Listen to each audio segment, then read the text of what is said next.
Oke, balik lagi ke channel kesayangan kita di Seperempat Jalan ketika angka membawa kita untuk dewasa. Mas Rawi, di sini. Di episode kali ini kita kedatangan tamu spesial. Di sini ada tamu spesial. Mas Dadang.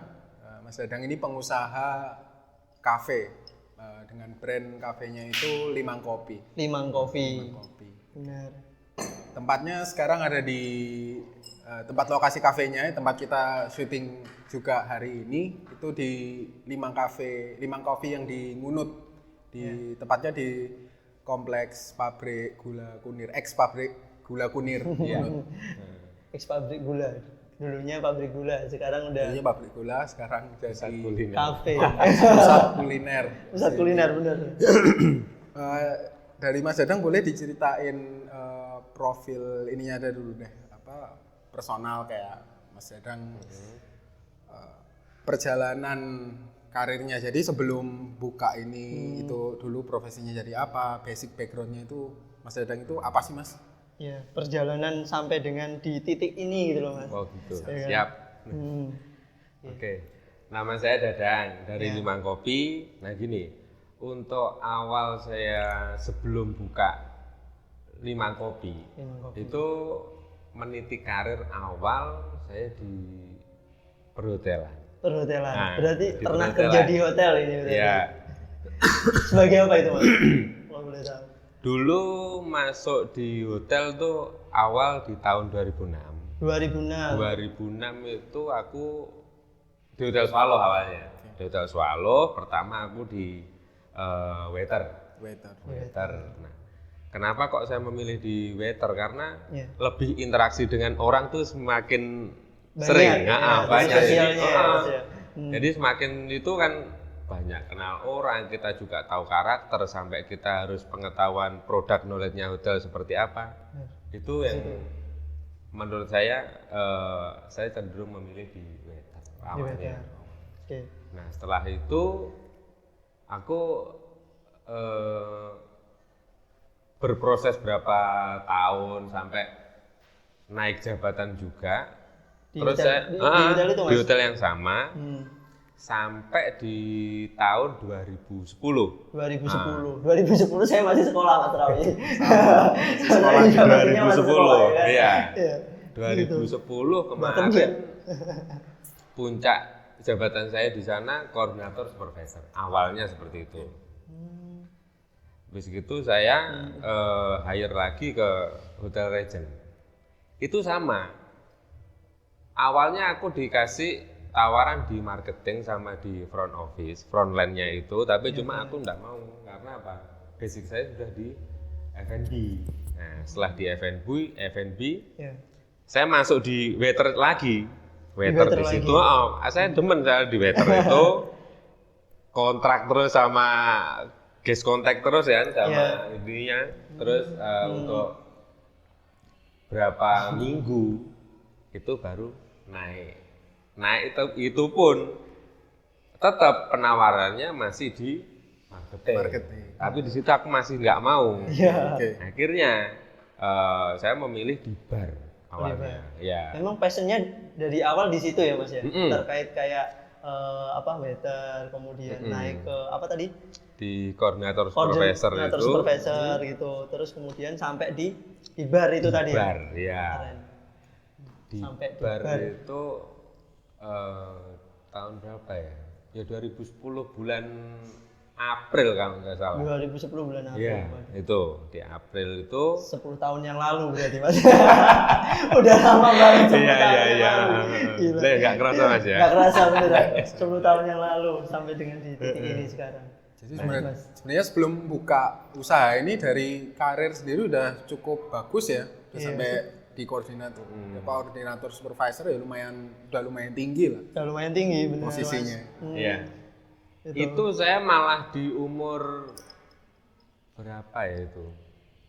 20-an. 22 kalau nggak salah. Saya masuk di koordinator supervisor itu. Selepas itu aku langsung di Hotel Regent masuk di bar. Nah, Memang saya demen di alkohol sebenarnya. Basic saya malah memang otodidak. Saya nggak ada sekolah apa-apa, nggak ada. Cuma kemarin aku cuma senang aja untuk meracik ataupun dia lebih gimana? Menurutku memang lebih ada sensasinya. Sensasinya itu loh, Mas. Akhirnya aku sana sampai ngeracik sendiri. Tapi ya mohon maaf kemarin aku memang untuk juggling ataupun untuk basic bar itu terutama untuk di flaring, yang mainan botol sirkus itu saya memang nggak suka. Daripada itu aku mendingan saya kuatin untuk fokus mixingnya itu tadi sama produk knowledge-nya. Jadi di situ mulai ada wine, ada basic spiritnya, sampai di kopi kemarin itu kok juga sempat awalnya itu saya di Regen masuk produk kopi punya Sebastian Kopi. Nah. Sebelum punya produk sendiri ya Mas ya. Jadi pernah ikut orang di Sebastian Kopi. Saya belum pernah dengar sih Mas Sebastian Kopi itu. Umur saya yang terlalu jauh atau gimana ya? Belum. Mas Rawi mungkin pernah tahu nih. Belum juga. Belum juga.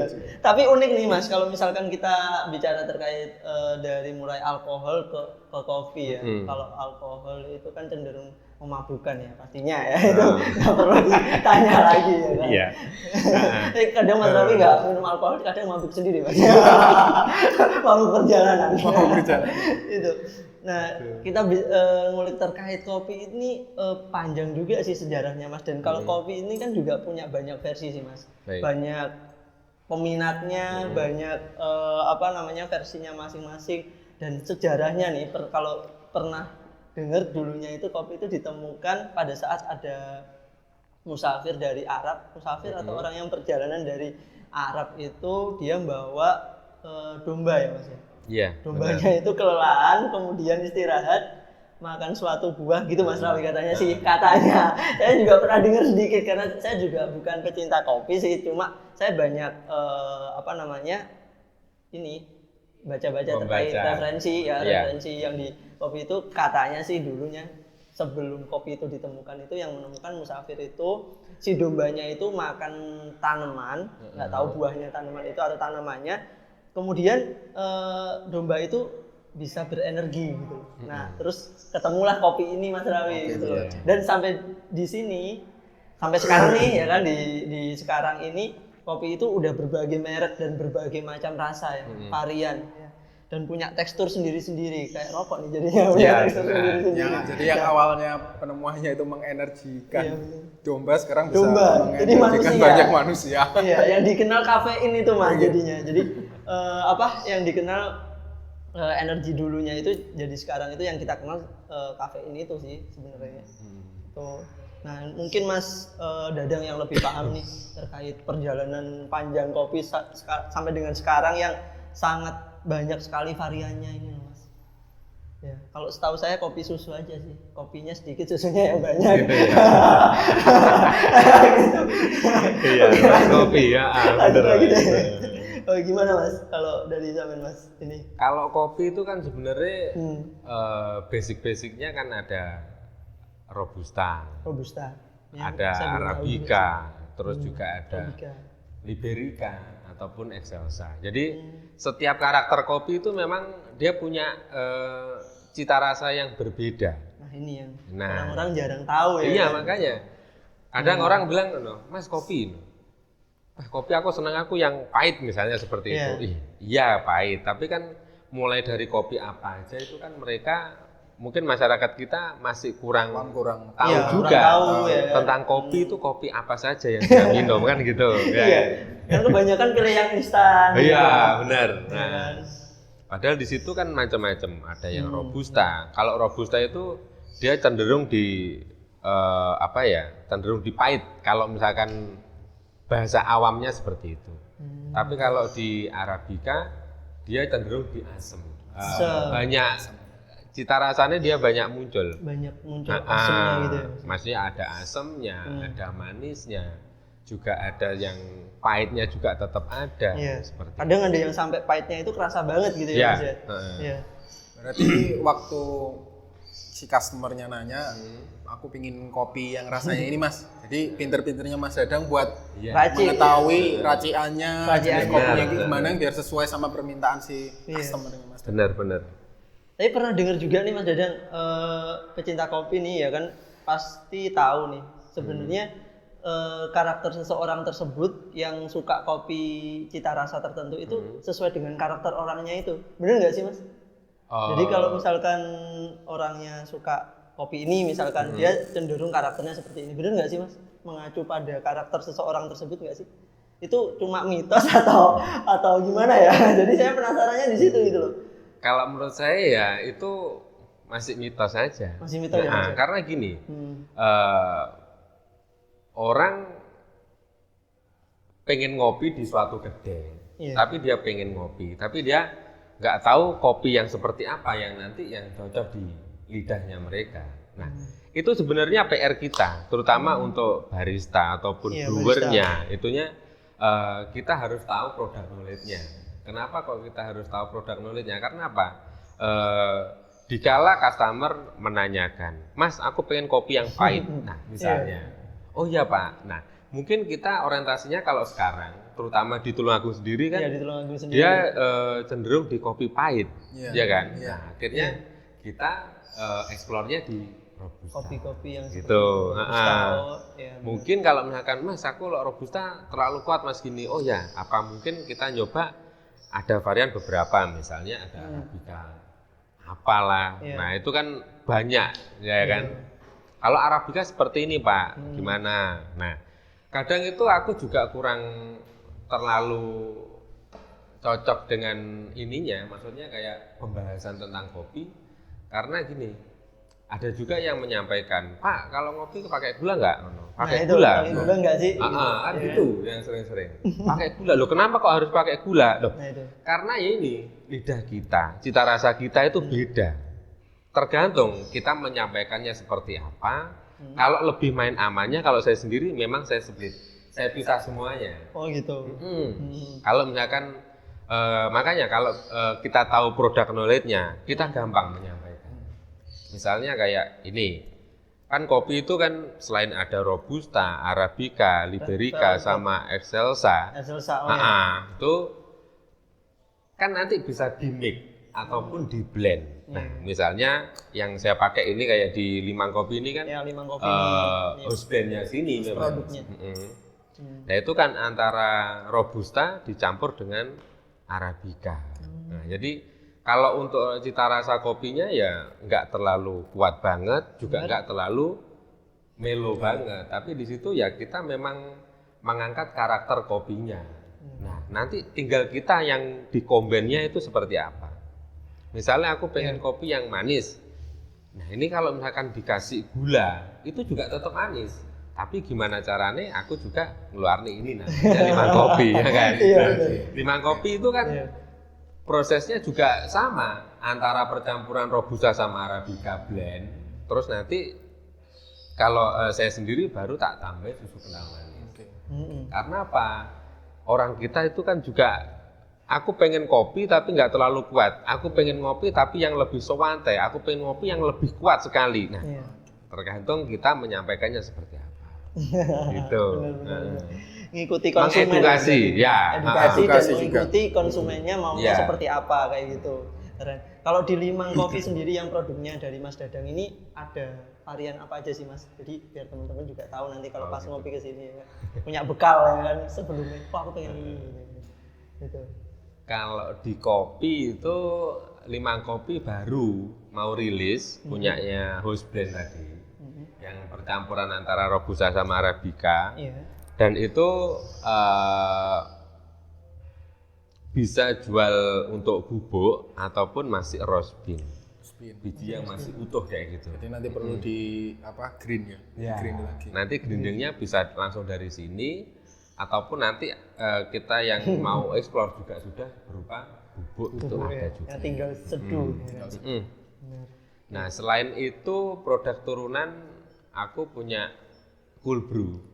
Nah, cold brew itu kan sebenarnya kopi-kopi seduh dingin, ya kan? Nah, kopi seduh dingin itu kalau untuk karakter cita rasanya dia less bitter. Jadi dia pahitnya memang tipis. Kenapa Pahitnya kok? memang tipis.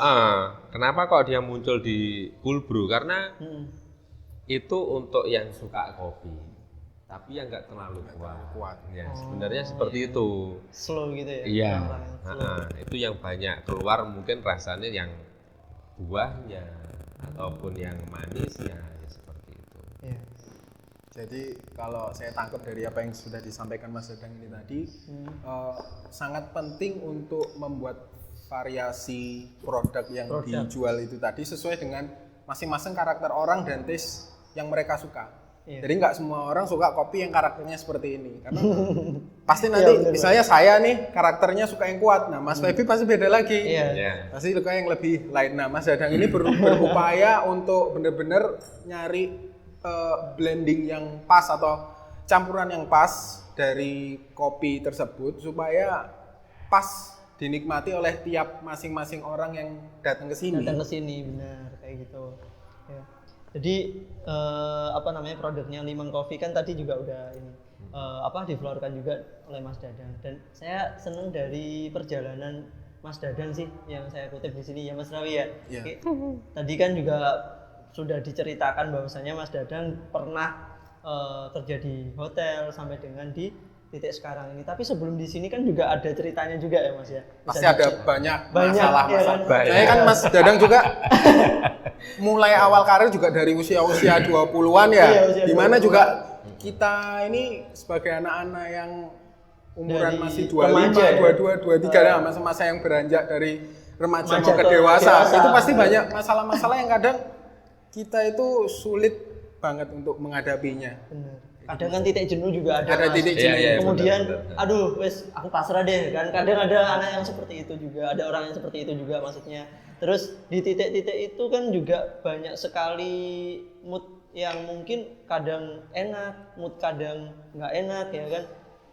Moodnya itu bisa berubah-ubah gitu loh Mas. Usia-usia seperti itu. Ya nggak semua sih, tapi kebanyakan mayoritas kan seperti itu. Usia-usia yang sering mudi mungkin. Iya. Mudinya sangat Pokoknya tinggi. remaja ke dewasa itu Iya. masa-masa perancakan itu. Mungkin Mas Dadang bisa share waktu di umur-umur itu tadi sekitar 20-an. Itu masalah yang paling susah untuk dilawan dan terus akhirnya bisa ngelawannya sampai pakai cara kayak gimana. Itu mungkin bisa di-sharing ke teman-teman semuanya. Share di sini Mas. Gitu.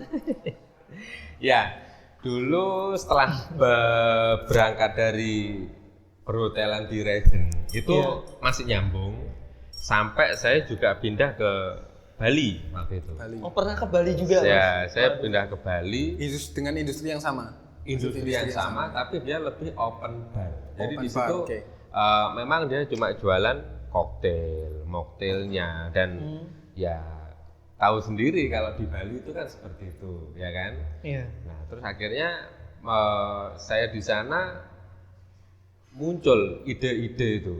Sebelum saya di Bali, waktu saya masuk di perhotelan di Swallow Hotel itu aku sudah punya inisiatif ataupun nanti untuk kedepannya saya harus buka usaha seperti ini. Saya sudah punya. Di tahun 2006 awal itu saya sudah punya. Awalnya itu kenapa kok saya tertarik di bidang kopi ataupun di sebelum kopi ada. Oh, sebelum kopi ada. Sebelum kopi ada. Nah, itu yang menarik sebelum kopi. Ya perjalanannya panjang juga ya ternyata. Jadi langsung enggak ujuk-ujuk pengen buka kopi gitu enggak? Bukan. Iya. Awalnya itu kalau memang itu cita-cita pengennya buka angkringan. Satu angkringan ya. Keduanya aku juga pengen buka itu kafe. Bukan coffee shop, bukan pub atau apa-apa, bukan. Tapi kafe. Nah, kafe itu karena apa? Dia eksplornya lebih banyak. Iya, lebih luas ya Mas ya. Yang dicakup di dalamnya itu kayaknya lebih luas nih. Di situ kita juga bisa jualan kopi, jualan makanan. Ya, snack pasti ya. Dessert itu pasti. Iya kan? Belum lagi dessert itu. Sampai di mocktailnya, ya kan. Nanti kalau misalkan izin sudah kuat, kita baru bisa mengeluarkan koktail atau gimana. Lebih eksplornya lebih gede. Sebenarnya seperti itu. Iya, dan setiap event kayaknya kalau misalkan seperti itu ada merchandise-nya juga ya Mas ya. Kita nyiapin merchandise sendiri dari pihak pengelolanya itu ya Mas ya. Ada, seperti itu. Nah, terus waktu itu aku muncul pertama kali saya makan dessert itu banana flambe itu namanya. Banana flambe. Nah, jadi banana flambe itu banyak metode, sama dengan kopi. Nah, misalnya kalau kopi tubruk, kopi seduh pakai air panas, cuma itu aja. Terus ada juga yang bubuknya duluan, gulanya dicampur sekalian. Ada juga yang airnya duluan, baru nanti di atasnya dikasih kopi. Iya, Macam-macam seperti itu. Macam-macam caranya ya Mas ya. Caranya seperti itu. Sampai kemarin aku makan pertama kali dessert, yaitu banana flambe. Maksudnya yang langsung di pikiran saya itu langsung ini cocok ini pakai usaha kayak gitu. Karena apa? Waktu itu masih belum ada yang bikin usaha fokus di banana flambe. Nah, mulai dari 2006 itu aku juga riset. Oh iya, riset di situ. Riset terus sampai saya dipindah di hotel Malang Regent itu juga sama, masih ketemu lagi menu dengan banana flambe. Loh, apa itu? Tambah penasaran karena apa? Di Hotel Swallow itu juga karakternya beda penyajiannya. Di Hotel Regent juga beda. Nah, begitu saya pindah di Bali di open bar, sebenarnya saya malah all round sebenarnya. Saya masak sampai sekarang ya masih bisa. Masih bisa. Masih bisa masak, Karena terutama dulunya pernah ya. Gitu ya, Mas. Itu saya malah demen dimasak, kayak dibikin-bikin minuman apa-apa, saya malah lebih suka di sana. Ini condongnya kayak ke riset-riset kayak gitu ya, pengolahan. Iya, Jadi penemuan-penemuan baru iya, gitu ya.